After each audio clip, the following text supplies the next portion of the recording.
Hello, all you positive heads out there. It's so good to be back with all you beautiful reflections of the one source consciousness that creates and animates all things.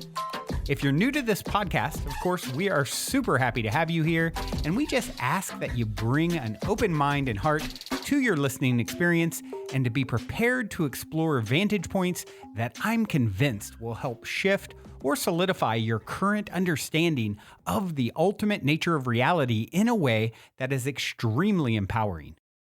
Speaking of exploring powerful perspectives, I'm super excited to announce the release of my very first book, The Golden Key: Modern Alchemy to Unlock Infinite Abundance.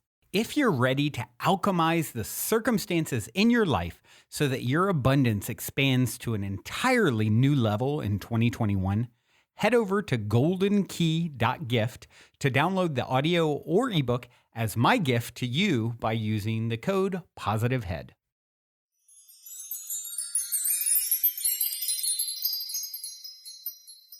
All right, all you positive heads. On this week's Soul Share episode, I'm very excited to have Brandon Bozarth here with me on the show. Brandon is a channel, guide, and coach who is passionate about helping people to end internal suffering by transforming unconscious beliefs. Definitely like the sound of that. Hello, another Brandon B. Welcome to the show, my friend. Yeah, happy to be here, Brandon B. Brandon B's. Now I have a middle B too, so if you have that, wow, you totally beat me out. I'll just get up and leave. Hey, my ego wins the B battle. So well, mine is BRB. BRB. Oh, be right back. It's like I'm always I like that. Going.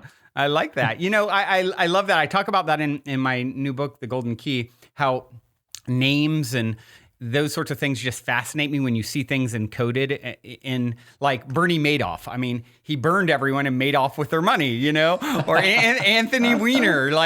This guy came, this congressman had this huge fall from sending people pictures of his wiener. You can't make this stuff up. So I have like a very comedic side. So Brandon Bozarth, the clown, that's kind of thing. There it is. I mean, for me, I feel like, okay, I do the Positive Head podcast and I'm, I definitely feel called to be everyone's friend. And it's like, if you break my name down, it's be a chum, like be a friend to the world, And so, nice.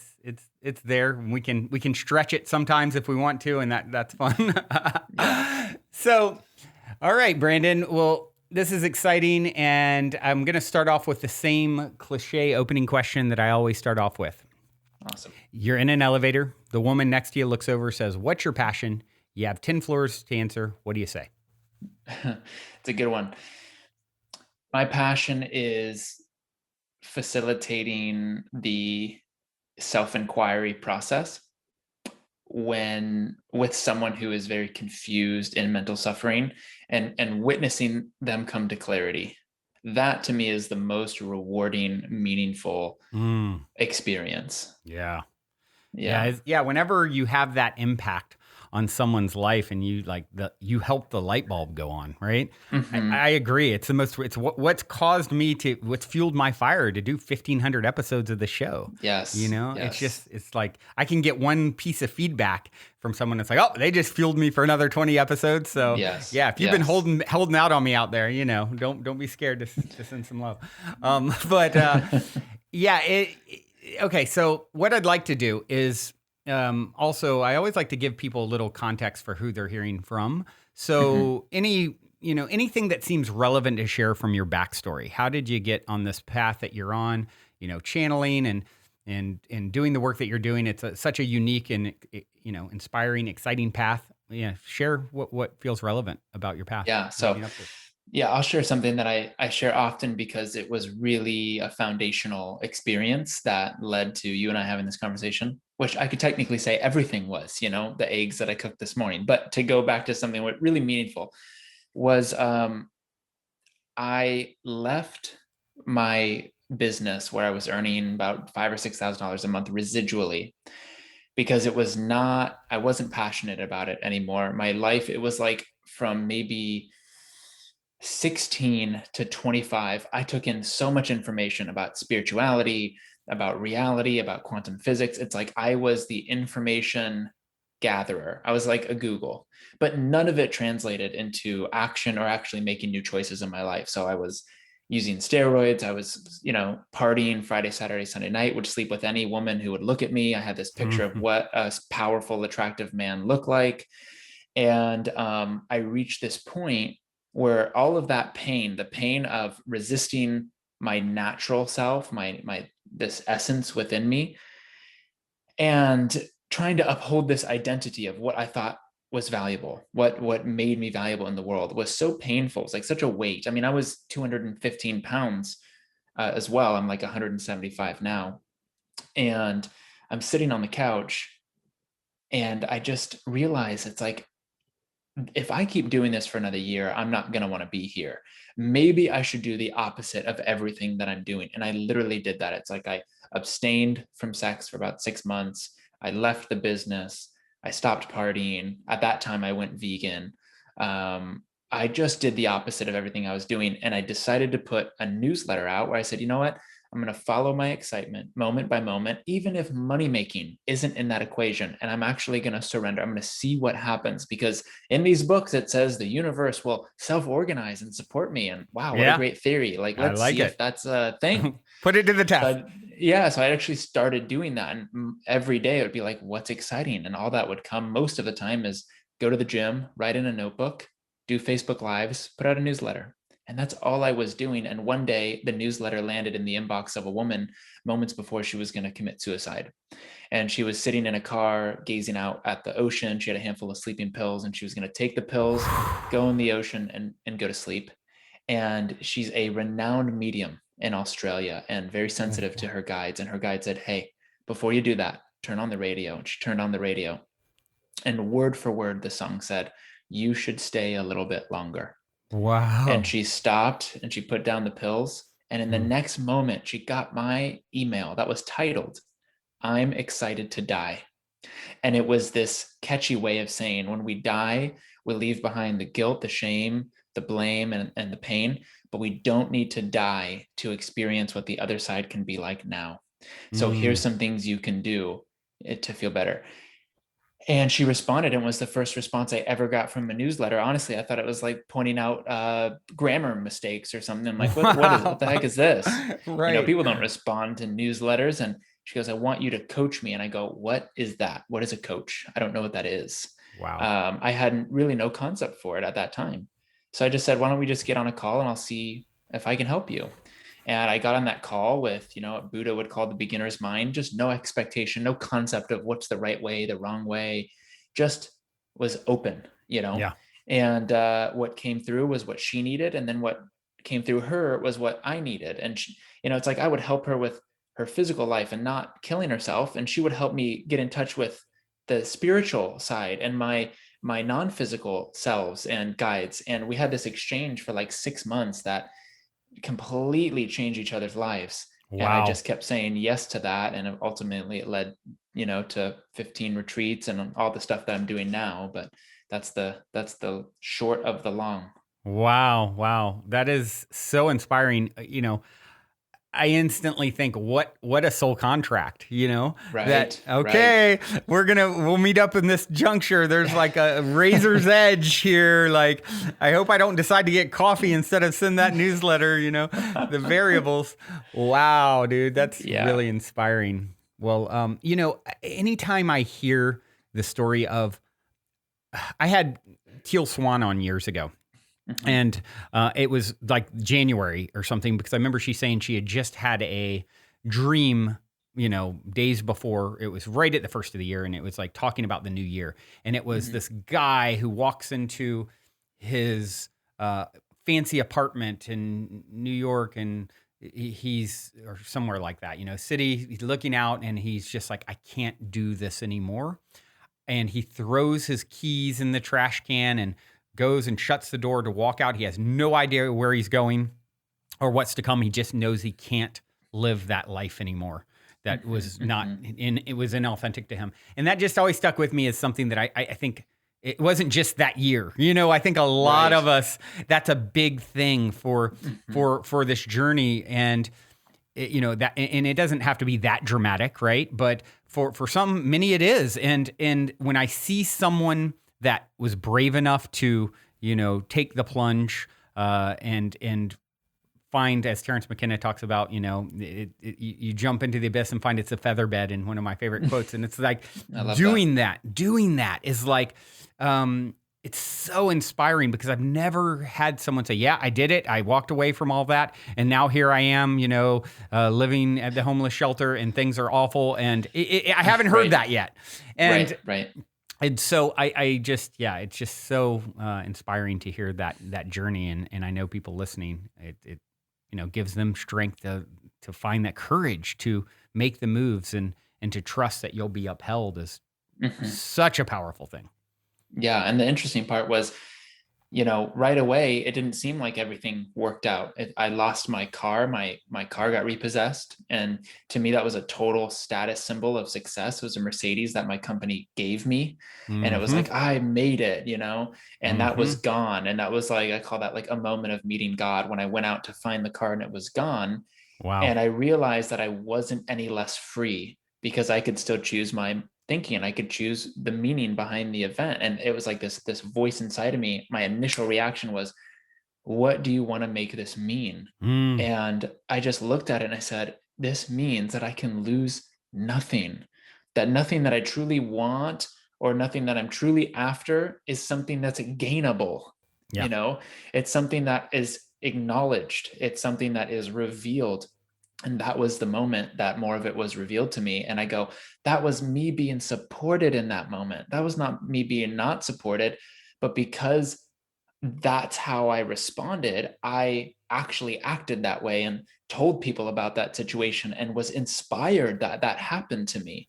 And people would look at me like, I would not be inspired in that situation. Maybe I should see what you're doing. And at the time, I had no agenda of being a coach. I was just sharing and sharing and sharing, until eventually, things like meeting this woman and whatnot started like, coming into my reality so strongly. It was like, hey, you should probably take this a little serious, or at least like, do something with this.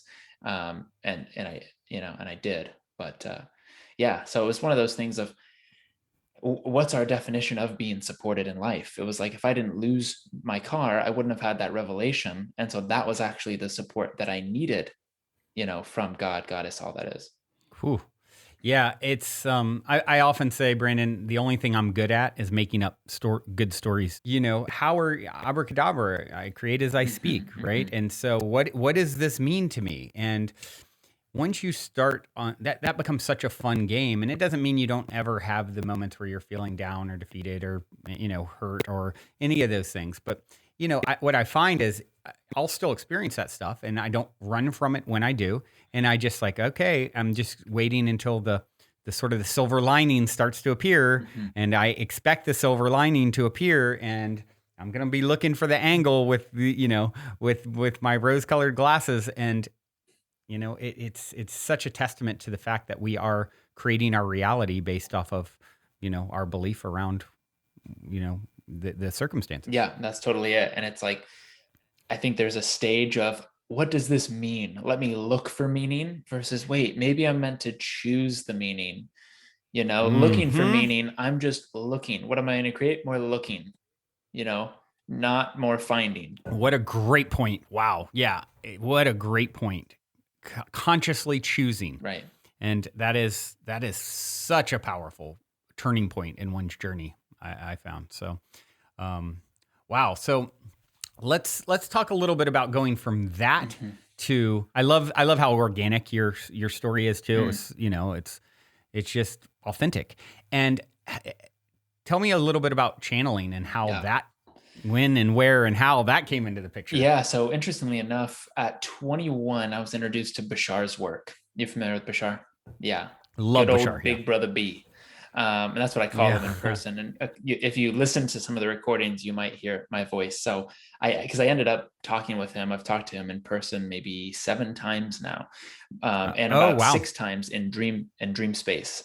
So we had this, we can call it a contract or just resonance that was really has been really powerful for me, and started at 21 when my friend Andy, who was like a total mad scientist, everything alternative, like messy hair, big beard, just the wise wizard archetype. And I loved Andy. And every time I meet with Andy, he'd go, "Oh, look at this and check this out." And at 21, he showed me Bashar. And at first I was a little turned off or pushed away because of the intensity. I said, maybe I'll look at that Yeah, later. right. He's Good day. How are you? He's really loud. Maybe he's upset. I don't know. Yeah. So Yeah, right, I come back to it and I'm like, and I really, it's like they say, it's like not everyone has the ears to listen. It's like God calls to everyone. The people that everyone gets the call, but few hear it. And hearing means acting on it, choosing what everyone is hearing. They just might not be ready to actually acknowledge it, right? So it was like I felt something within me and I went, okay, there's something there. I want to see this. I want to see what this is all about. Fast forward, I end up moving to Los Angeles years later and attending a Bashar event. We start interacting. I'd say probably 80% of the events that I went to, I would get randomly called and I'd have these dialogues with Bashar. And what I noticed is in the energy of Bashar, it will evoke where you're holding on to fear. It's like the energy is so powerful that when it's focused on you, it's so streamlined that it's inviting you into that stream. And it's like that a cog going very quick. And if yours is a little slow because you're holding on to some guilt and some shame and stuff, it's like there's like this adjustment phase to kind of sync up in the conversation. And it became this gauge of, wow, every time I'm going to talk to him, I'm going to check in my body and see how open I feel, how calm and relaxed I feel. It's like I love the simplicity of like my ability to relax is a marker of spiritual progress. I can be relaxed in any situation. And every time that I talk to him, the answer that whether I got it from him or just myself or however it unfolded, I would relax more and more until it felt like I was talking to an old friend. And that eventually led us to a one-on-one conversation where he shared with me, I said, I feel so connected to you. Am I in some other parallel past future life? Do I channel you, or what's going on? What's up with our connection? And he goes, well, in a parallel reality, you do channel me in a parallel reality. But what you're really feeling is your ET counterpart in our society, your Sasani counterpart. And that counterpart is actually what sent to you the symbol on your necklace that you received in meditation 3 years ago. And it's this. Oh, wow. So Beautiful. I was in the back Love of a that. Love car, that. go on our way to visit family in Colorado, and I was just dozing off to sleep, and boom, this symbol comes into my mind. And it felt like the first authentic time that I received something that literally felt placed in my mind. And I go, what the heck was that? And I run inside and I draw it. And as soon as I finished drawing it, I, for the first time, experienced automatic writing. And that was the birth of the first course that I released. And I had no idea where it came from. 2 years later, I'm having this conversation with Bashar, who's going, oh yeah, Shaka. He didn't say the name, that was mine to figure out, but he goes, your counterpart, performs a specialty, a service that we can call cosmic circuitry, which is incredibly hard for us to understand, but it involves sound, frequency, light, geometry, fractal geometry, to create environments that can allow people to remember more of themselves, to remember past, future lives, to activate certain aspects of their DNA. That's just what he does. And he broadcasts these as symbols up and down his timeline, is what Bashar was telling me. So past versions of him, which I'm technically his past life, he's technically one of my future lives. It's like this lineage of upliftment through the frequency that these hold. And according to Bashar, a version of my, one of my past Atlantean selves also received this image, and there's future self that received it. And it kind of syncs us up in this collective inspiration to uplift. So he's breaking all this down to me. I'm getting super inspired. And it was only maybe a month after that I found a coach who is a really great channel, Tyler Ellison. And I went through a channeling course with him.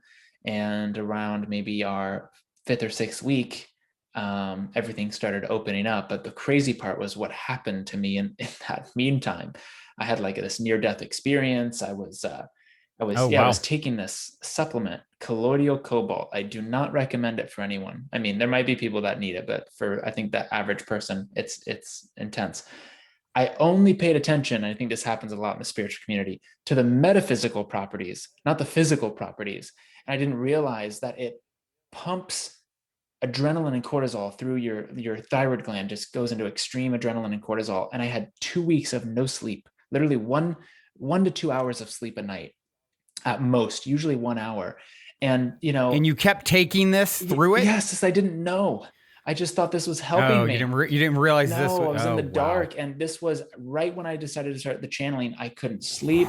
I Wow. push away all, I can't do any client work. I can't do anything. I'm starting to hallucinate. I'm starting to, believe these thoughts that I need to go into an insane asylum. I'm going to be on drugs the rest of my Wow. life. I'm not going to be a coach. Everything collapsed. Like Wow.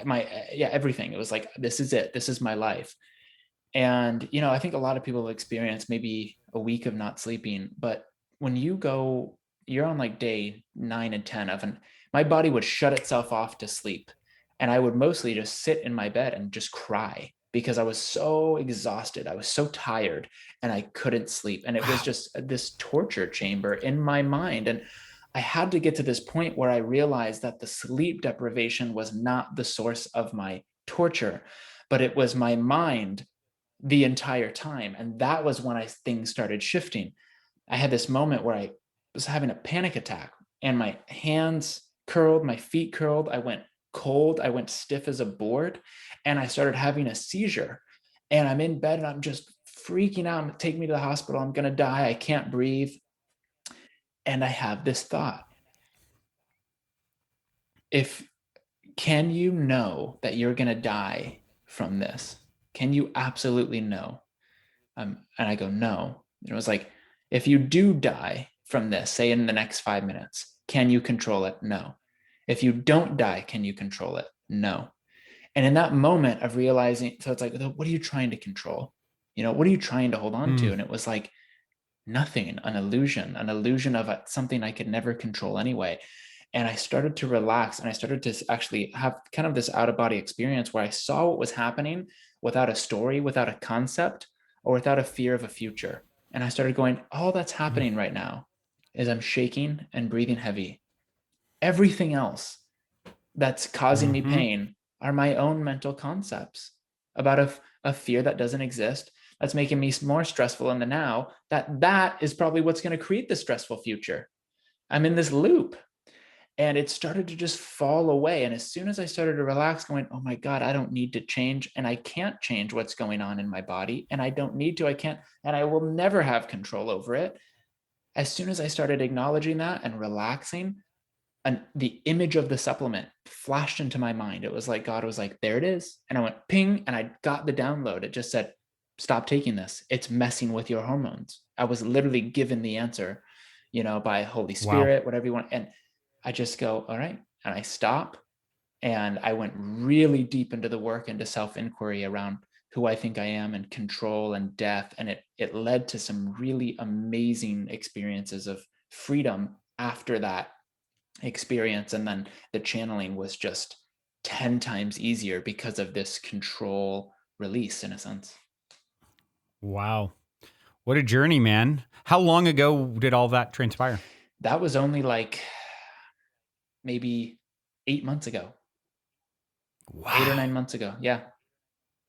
What a fresh new leaf you have turned over here. Totally fresh. That's incredible. Yeah. Wow. So, okay, so I'm clear then with channeling, are you go into a state and will channel for groups Mm-hmm. or okay, and you're tapping into this other version of you that you referenced, or Bashar, or both, Yeah. or They don't have names in their society, the Sasani society, okay. as Sasani, or as their upgraded form as Shakani. But this, what I received Mm-hmm. from him as like a symbol for his vibration, is Shaka, which is actually a Kosh backwards, which I only Mm-hmm. saw Got it. that like last month. Yeah. And Oh yeah, I'll wow. get into the state, and then essentially what happens is just like a tuning fork. I'll kind of shift my brain state into the gamma state through breathing and through the practices that I've learned. And he'll, in a sense, lower his, and we'll meet somewhere in the middle. And what happens is when that link forms is we have the same thoughts at the same time.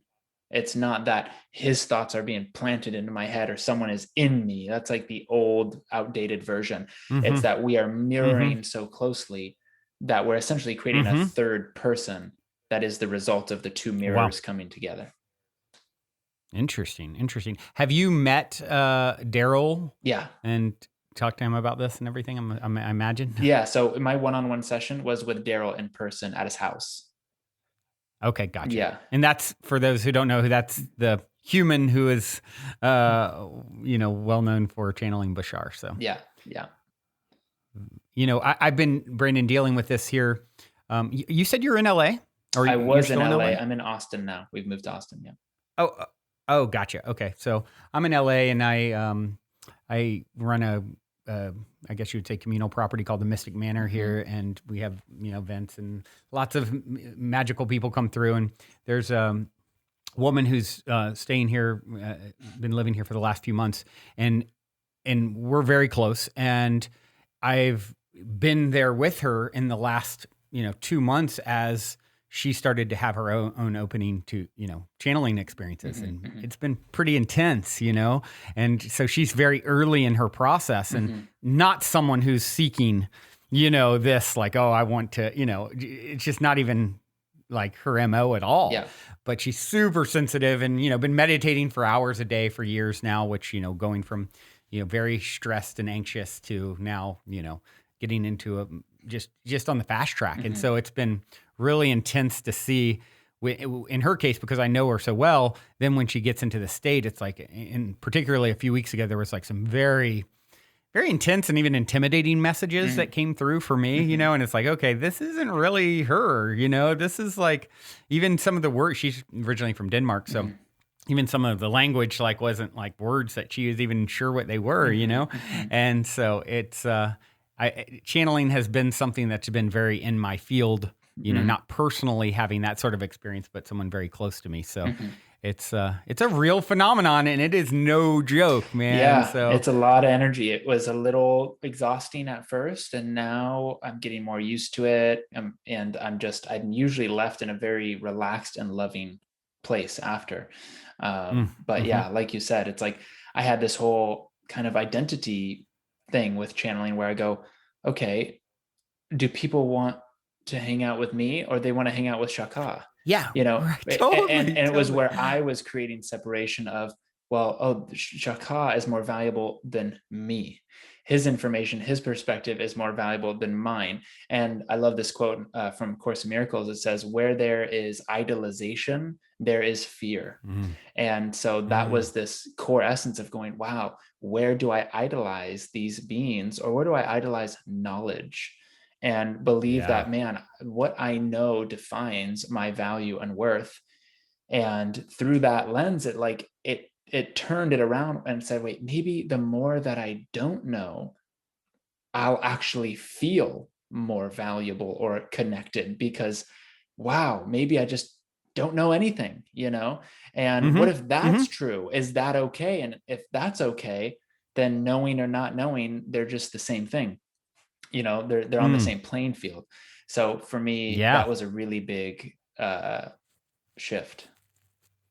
That's huge. Yeah, I've definitely had my own dance with that sort of feeling, having so many incredible souls on the show, and, connecting with so many powerful people, just, who deep knowledge on a subject, or channeling, some profound information. And it's like, meanwhile, it's like, oh, I feel like I really came here to be a bridge for a lot of people, and to hold a vibration that's, it's like, you probably know Shaman Durek, for example. He's great. I'll use him as an example. The guy is incredible in how deep he goes and connects, on the other side in a powerful way. And for some people, that will blow out of the water, It's like, how do you help bridge that in some way for people and make people feel comfortable to go so deep?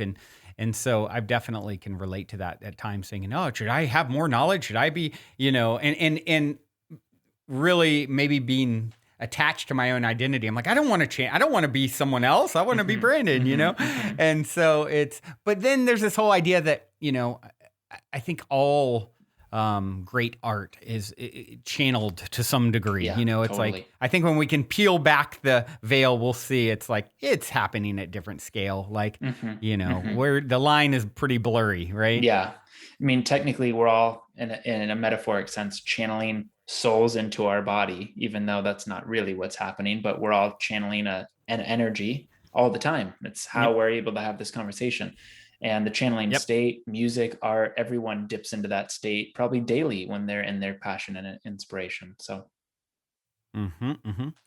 Yeah, I agree. It's, I've had Sheila, I don't know if you're familiar with Sheila Gillette on the show. She's the one who originally, got Esther Hicks started. Oh, okay. With Abraham. Oh, wow. And, or Lee Harris, who's a great friend in a channel. I don't know if you know him. Yeah, cry out. But curious. And we haven't really talked about this prior to right now. So I have had several people who've come on and then they channel on the show. I don't know if that's something typically I address that before, and you and I haven't addressed that. So just throwing it out there, if that's something that feels exciting or inspiring to do, that'd be cool. No expectation or need, but just thought I'd throw that out there to see if that felt like something you might want to do. Yeah, I mean, I'm open to it. I don't know how much time we have, but as much as we need. Yeah, okay. Yeah, I'm open to it. Okay, well, should we just jump into that then? All right, yeah, let's do it. This is a pleasant surprise. All right, let's do it. It'll take me a little bit to get into the state, and then we'll get started. All right, and we'll say good day to you at this timing. We extend our unconditional love, joy, and appreciation for the co-creation. We ask you now, how may we be of service or interact with the exchange? Ooh, welcome. So glad to have you here. Yes, it is our absolute pleasure and passion to communicate with you in this way at this timing. So, with the time that we do have, is there anything that comes to mind that is, particularly pertinent, relevant, that you feel inspired to share with myself and, of course, the listening audience? What we will share is the idea that when you and every individual on your planet, or any individual that finds this information relevant, allow yourself to be yourself. What does that mean? It means allowing yourself to be an extension of your true core essence, which is the fundamental spark of creation that you are, that your soul, your spirit, is constantly emanating through what's called your higher mind. And so the idea is there is a constant, in a sense, sunbeam being shined through you, extended through your heart. And when you allow this to be expressed uninterrupted by the idea of negative belief systems, fear about what you call your future scenarios or whatever it may be, then you start to enter what we will call the current of life, or your natural current that allows you to become a shape, a color, a sound that perfectly harmonizes with the whole of your planet and each individual on the planet as well. And so it is about the idea of not necessarily bothering yourself with what do I need to do to allow the changes on this planet that I wish to see, but who do I need to be, or what energy do I need to allow? Because from that state of being, you will enter a self-organizing synchronistic idea that benefits all individuals on your planet in a way that only you uniquely can, in a way that you are needed. When you recognize this fundamental fact that you have been created for a reason, that you are needed, that your essence is what everyone needs from you, you will also realize everyone else is needed. And their essence, their true core, highest excitement, passion, and inspiration is actually what you and everyone else needs from them. And so you will start to see there is and will be eventually a required unification that will take place on your planet when you recognize and unify the aspects of yourself that then result in the actual expression of your true self versus the resistance or the avoidance of anxiety, which many of you are experiencing. So, in short, we would recommend and encourage the idea of honest self-evaluation, honest self-inquiry, to discern what stories, what belief systems are in the way of allowing that voice within you to become your primary operating system, not your secondary operating system, to which you will see then your reality reflect that energy back to you because it has no choice. It is you reflected back. Reality is your mind projected. Change the mind, change reality. Beautiful. So, are you currently in physical incarnation? We are in what's called a quasi-physical state. What this means is we are slightly physical, but slightly electromagnetheric is what you would use to categorize the type of energy, essentially a type of light. And so there are members in our society that can pass their own arm through their bodies because they are so, in a sense, light in their frequency. But we can also choose to densify our frequency if we need to have certain interactions with other more physical bodies. But symbolically or colloquially speaking, we exist in what you would call the upper fourth density, right on the brim of fourth and fifth density being non-physical reality. So in a sense, we have a foot in both worlds. Wow. And is that, that's sort of describes what I've intuitively felt where we're headed Yes. as human beings. Is that true? This is precisely true. The idea is that you are, in a sense, on the opposite spectrum of the same density that we are in. You are at the very beginning of fourth density, which occurred on a more planetary scale in what you call your 2012. Now, this doesn't mean everyone on your planet is going to allow themselves to experience fourth density because there is always choice. Individuals on your planet can choose a very 3D, so to say, type of reality, while others on your planet choose a more fourth density reality on your planet. And you can actually have two very different experiences simultaneously. But this is where you are in your evolution as of now. How far, I mean, I know there's all sorts of potentialities, but how far ahead of mankind, if, would you say, till we reach the level where you're at? Technically, at least 1,000 years.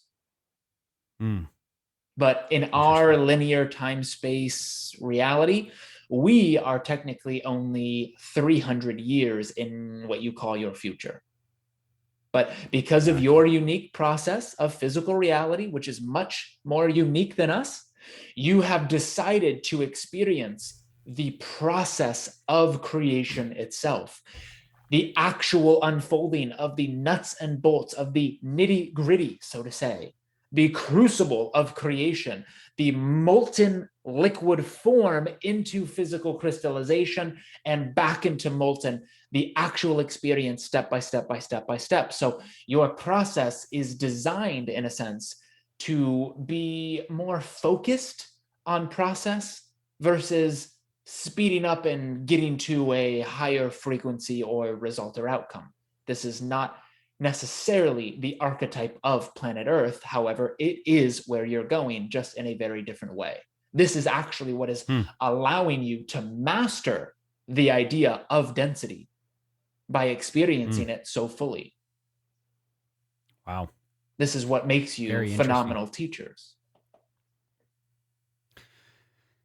At our current time here, there's a lot of information coming out with physical extraterrestrial Yes. beings or crafts rather, and now it went from the great joke to now, it's on the news every day. And so I'm curious, thoughts on that, and if we're coming to some sort of a, culmination where it's going to become, known by everyone, or what's going on with that?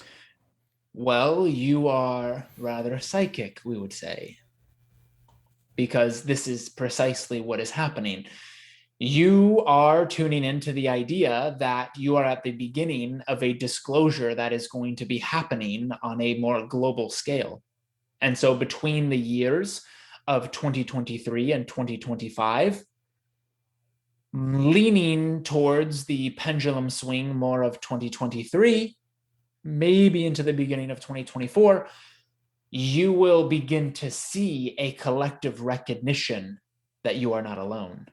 You are just starting to see the beginning of that, but there will be, in a sense, a crescendo effect between the years, as stated, that will lead to the idea of open contact in a more physical way, step by step by step. I imagine that it's going to have quite the ripple of impact and expediting people taking serious a lot of the spiritual concepts that we discuss on the show. Beyond what many of you could even imagine, yes, it will. Wow. And remember, all of you will have a choice whether or not you wish to link arms with us, your interstellar family, and the other members of the Alliance, or you will choose not to. It is always up to you, and it is our fundamental service to honor the free will of every individual being. We are simply responding to your collective invitation. Fascinating. Yeah. Wow. Where to go with this? It's such where to so go, many where to go, but here and now. Exactly. So, as I was speaking with Brandon about before you joined us, I have had a very dear friend who's having on the very front end of her own channeling experience, and some very intense messages were delivered to me, somewhat intimidating about my own path and the growth that I will experience along the way and the challenges that go along with that. And so, in reflecting about it, it's like I often wondered, or I have wondered, it's like, some of these things, elicit fear in me to some degree. And then it's like, oh, okay, well, is it really about confronting that fear, maybe just hearing it and accepting and surrendering? I guess my question to you is, can we step through or circumvent experiencing something difficult by surrendering to the idea of it in general? It's something that I've thought with plant medicines, for example. Ayahuasca, I had a similar thing where it's like I would run from these fearful things that would come up in my journeys. And then finally, the most recent time, I just was like, okay, I accept it. Oh, this fearful vision, great. Thank you. And I wonder how much, and I've often wondered if dreaming, a lot of times people have dark dreams. Is that a way to experience or process some of this fearful stuff so that you don't have to actually have it in 3D? Many of you use the dream space to process experiences that you might not fully be ready to process on the physical level. So many of you do use it this way because you are in a more expanded state. And when you wake up, it gives you the illusion that, well, all of that was just an illusion anyway. And so it's teaching you to bring that idea into the physical reality. Oh, well, all of this is just an illusion anyway. Maybe I can treat it like a dream, because that will actually loosen the reality up so it can be remolded like clay versus crystallized by your belief system and seriousness.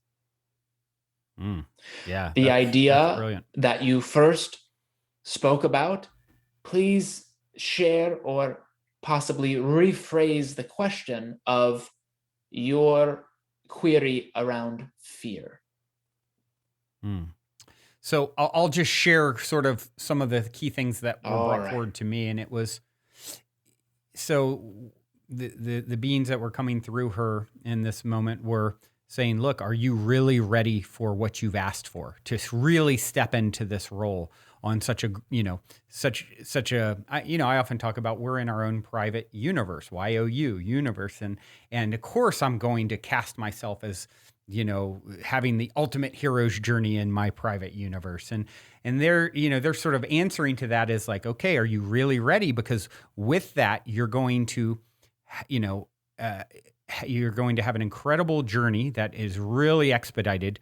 Ahead of, in the near future. And along with that is facing, it's like you're going to have to jump from a height you can't imagine and face, your own darkness. And, as someone who's feels so light and, positive 99.9% of the time, it's like I instantly got the vision of like Luke Skywalker having to face, like, does he go to the dark side? It was like that kind of a message. Like, you're going to have to face your own darkness. And quite honestly, there's timelines where you've made it and timelines where you haven't.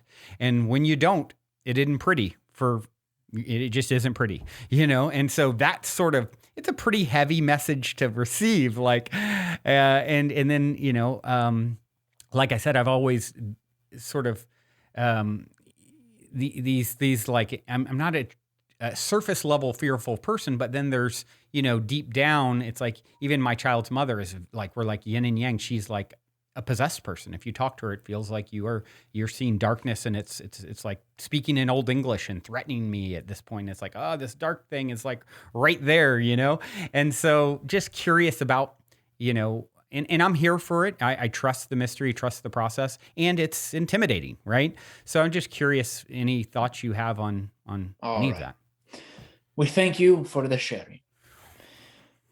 The idea is that no one on your planet is afraid of the unknown itself. They are afraid of what they most strongly believe will happen in the unknown. And so the question would be, that if you believe that you need to jump from the highest building or whatever it may be, what would be in your imagination, what comes to you when you ask the question, what would the worst, scariest possible scenario be if I totally went for it and acted in every way on my highest passion and inspiration? What would the worst case scenario be? Are you asking me that as a question? Whew, if I worst case scenario, I guess I don't feel scared to go for my highest. Let me really think about that. I suppose I've always had sort of one foot in. I have a business that is not related to consciousness, and this I've always had one foot in sort of a safe zone to keep myself stable financially and those things, and make sure that that's there. And that being said, as I talk about that, I'm really not that fearful around. I guess my biggest fear is something happening. I think of where could you get me the most? Like something happening to my child, for example, or something really dark happening to me or someone I love. That's what came up for me. I don't feel particularly scared to go for it, if you will, in my own life. And I've never been risk adverse when it comes to my situation. So there are two ideas here that stand out to us. The idea is, number one, any physical expression, process, business, tool, technique, exchange that becomes responsible or a source of safety for you will actually become a source of a lack of safety. The idea is that anything and everything in your physical world is a permission slip into a certain state of being. But when the state of being is prescribed as a result of the permission slip, meaning when you believe you can actually gain safety from anything in your life, you will believe that there are things in your life that can take your safety away. And so it will leave you in the battle between gain and loss, or from receiving safety and needing to protect or defend against something that would be unsafe. And as long as you are caught in the middle of these ideas, you will not experience the peace that comes on the other side of these concepts, because they really are just concepts. So imagine for a moment who you would be on the other side of the concepts that it is even possible to gain or lose safety. And if that is true for you, that safety is not something that you can gain, safety is not something you can lose, you will see that truth in your offspring as well. You will see that nothing can take safety or inflict harm upon them outside of their own belief that it can. And when you truly believe that, you will go, then it truly does not matter what happens. It only matters about what I do with what happens. And you will become a source of safety, because you will give yourself no other choice. Even if you feel unsafe, you will paradoxically affirm, I must be safe enough to experience a lack of safety, because that is what is. And if I'm experiencing what is, I must be ready for it. I must be powerful enough to experience this experience, or it wouldn't be happening, because creation doesn't make mistakes. Does this help? Yes, it's very potent, very powerful. All right. So the idea again is, if someone else chooses to not feel safe, and I make that mean something about me, I did something wrong, this is my fault, it's simply about acknowledging that the attempt to control the individual or to be responsible for another individual at the level of emotionality, at the level of them choosing to feel safe or not, is something that is truly out of your control. And the best way to teach them how to create safety within themselves is for you to be safe within yourself, regardless of what they're experiencing. Then you are actually teaching them unconditional safety, which is akin to unconditional love.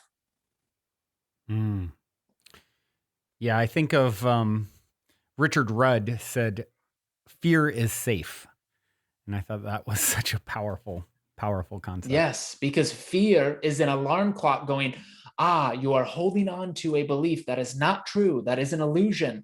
And this belief itself creates all of the illusions of a lack of safety. And just by gleaning and shining light onto this idea, you will find that you are safe to look and experience not being safe, which will paradoxically return you to the idea of safety. In a sense, the fear transcends the idea that you need to change or control anything to become safe. Therefore, there is nothing that can determine whether or not you choose to feel safe. And that knowing is true safety. Yeah, very, very well said. Well, is there anything else that you feel, while we are blessed with your presence, that you feel inspired to share? Number one, we are also blessed to be in yours.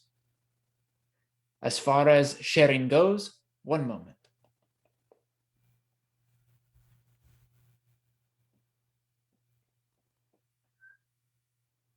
We are having a conversation to see if this topic is appropriate at this timing.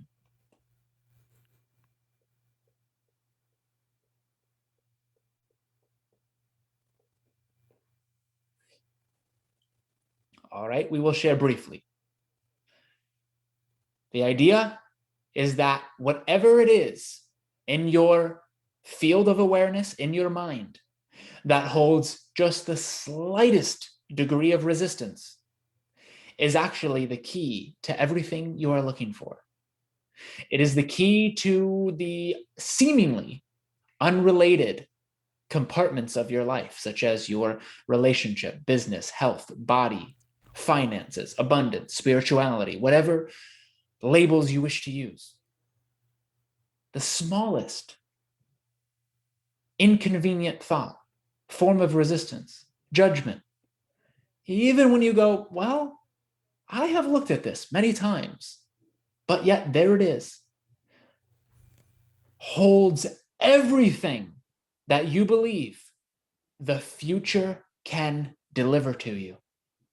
When you realize this, you will not insist that you need to create any certain kind of future, because that future will be, in a sense, reeled in to the now moment, experientially, energetically. And then from that place, you will inform the moment. You will inform individuals. You will inform your circumstances of the preferred state of being you wish to experience in your life. And because you are already experiencing it, in a sense, you are becoming what you are giving to others, which is fundamental.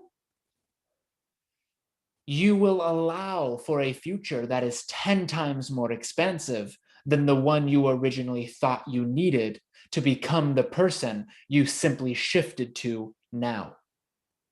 And so allow yourself to make this shift now, knowing that past and future are just concepts. And when you really allow yourself to feel and enter the state of being of what you call the ideal future of your life now, through the doorway of fear, through the doorway of any form of resistance you are holding on to that you know is there, just requires honesty,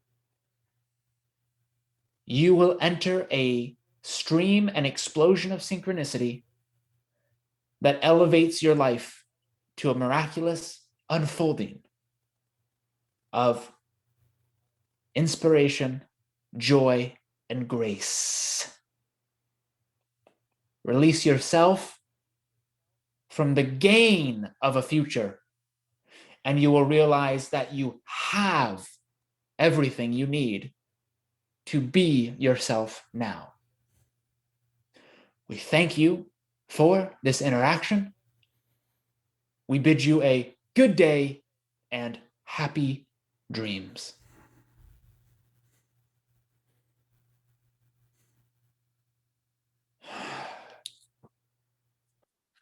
All right. Welcome back. That did not suck. Cool. Yeah. Yeah. That's one way to say it.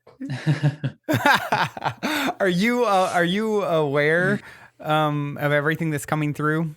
You know, when I'm like now, it's pretty much a blur to me in this moment. During the experience, it's kind of like I go to the backstage, Shaka's in the front stage. I'm pretty aware of what's going on, but there's moments where I might be, and this happens a lot, I might get some sort of symbol. I remember a phoenix in this one. What else? Just maybe like different places of space. And it's this interesting state of I'm aware of the symbol and very immersed in it. And I'm aware of what's going on. And it's like this two experiences that are happening simultaneously. And then sometimes I can go back and I feel like I'm watching, and then I'm kind of doing this dance. So that's kind of my experience.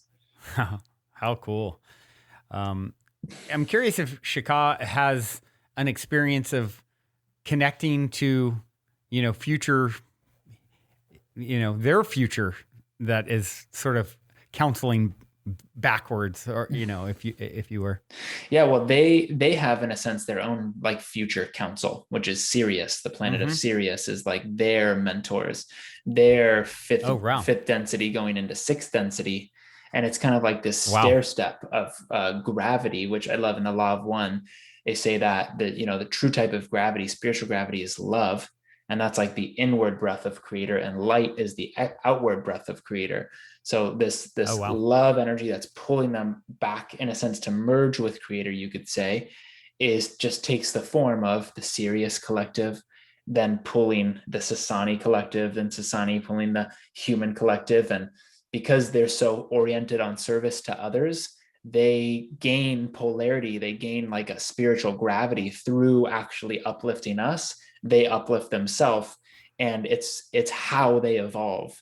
So it's totally selfless and selfish for them to help us because Mm. they're so Hmm. connected to their own evolution and desire to know themselves and expand. Yeah, I call it the good kind of selfish of Yeah, these things. It's like it's so true. A rising tide raises all ships, right? right, And right. it's just so cool to see that plays out at such a macro level. It's just incredible. Yeah, yeah. It's really fun. What a journey to be a part of, my friend. This Yeah. has been quite the journey with you today. Yeah, yeah. That was totally unexpected. So I'm happy that you invited that. Yeah, I'm really, really grateful that you were willing to be so in the moment and playful, and definitely some incredible wisdom was dropped. So, for those who want to connect with you, Mm-hmm. what's the best way to do that? Yeah, I'm super active on Instagram. Love Instagram. So I'd recommend following me there. It's just brandon.bozarth. My website is brandonbozarth.com. You can see some cool stuff on there. I am putting more stuff on YouTube, but a lot of it will be announced and first on Instagram. I do have a course. Would this be a good time to share that? Yeah, please. Awesome. Yeah. I have a course called Miracle Makers. And so it's an ACIM, A Course in Miracles inspired course that's really defining what it means to be a miracle worker. And I love the definition Mm, of the course as a miracle is a shift in perception. And what I see mm, is when someone shifts their perception, the reflection of that shift in their reality is called synchronicity. And that's what people usually say, oh, it's a miracle, right? So the miracle occurs before the synchronicity. The miracle is not necessarily the synchronicity. That is a result. That is an outcome. So we're getting to right. the source of all suffering, which in my opinion is it's an unquestioned thought. And now we could say it's a belief, it's unconscious, it's trauma, but we're really getting down to something I believe I absolutely know that just ain't so. And what I think I know, I identify with. It becomes who I am. So it's getting to that source of identity to create the miracle. And I always say, your results are your business. I don't create results for people. I create miracles. And then the synchronicity, surprises us both. And that is my Right. my definition of what a facilitator of miracles is. And the course is a deep dive into what that looks like, what that means, what your role is with somebody. It's like I think this will be valuable. But I had a just short little story. I had an experience in at our last retreat where I was called out by one of our members, and he goes, "I feel like you were really angry when you pointed that out in that member over there, like you were frustrated and triggered, and you just shamed her." And my heart starts racing, and I start feeling defensive, and I have all these thoughts. Man, I could just tear you down spiritually with all of my knowledge, all this ego thoughts, and I'm watching it, and I take a deep breath, and I feel all of it, and I look at her and I go, "You're right. It's true." Mm, I feel very defensive and angry. And I just sat and I sat and I felt. And in that energy of acceptance, it was like, boom, all of the answers came. In the course, they'd call it the Holy Spirit, the correction principle. mhm. But I let that in and it was Right. like, oh, wow, I thought I needed you to change for me to be valuable. I actually wanted you to change, which is actually manipulation. It's not loving you, it's wanting you to change. And that's what I wanted for you. And because you didn't, and I made that mean I'm not good, I'm not powerful. I Mm, wanted to force you to right. change and I was frustrated. And I'm sorry. How can I be a better friend and facilitator to you? And in that moment, it was like everyone's heart softened, including mine. And then the woman popped open and started crying, and another one, and another one. It was like popcorn in the room. And I realized in Jeez. that moment, I said, all my role is to forgive myself in front of other people. That's what it Yeah. is. And when I do it, they're my projection. I shift, they shift. So anyway, that was a really profound moment for me. And it's kind of sparked this course to really share that. Wow. I love that story. That's so powerful. And it leads me, well, so if people are interested in getting involved with that, they just connect with you through your Yeah, website go on kind of my thing. Instagram, go to my bio, click Miracle Makers or go to my website. It's on there. Cool. Very, very cool. One of the things, as we sort of wind down here, I just realized I always ask for a story of synchronicity, serendipity, positive paranormal story. You're totally off the hook considering you just channeled. But if there's any like inspiring story that comes to mind that you care to share, yeah, please do so. But like I said, you earn your stripes, so you're good. Yeah, inspiring story. Let's see.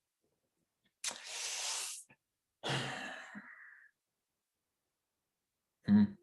What do you feel? Do you want a more like extraterrestrial one or a transformational kind of client thing? Yes.